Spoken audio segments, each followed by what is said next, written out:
वरिया बोल दिया तू।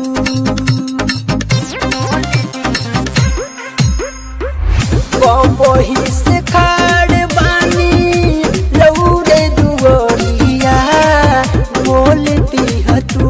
ए माई बाजार के वरिया बोल दिया तू। ए माई बाजार के वरिया बोल दिया तू।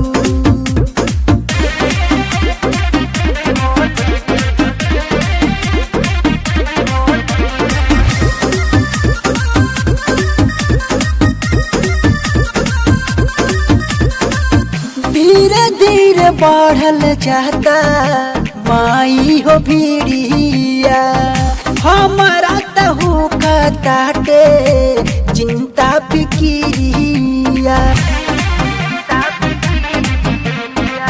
धीरे धीरे बढ़ल जाता माई हो भीड़िया हमारा तहु का ताटे चिंता फिकिरिया। पूजावा करेला जुटल गौना नगरिया बोल दिया तू।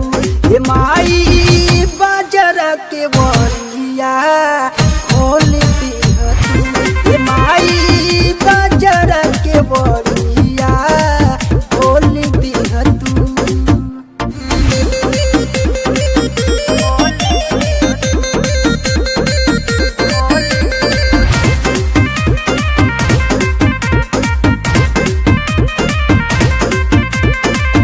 चिड़िया चिड़ैयन के होके लागल शोर हो सूरज देव के लाली से भइल बाया जोर हो। चिड़िया चिड़ैयन के होके लागल शोर हो सूरज देव के लाली से भइल बाया जोर हो। सेवकार केस अइले बन के पुजरिया बोल दिया तू। ए माई बाजार के वरिया बोल दिया तू। ए माई बाजार के वरिया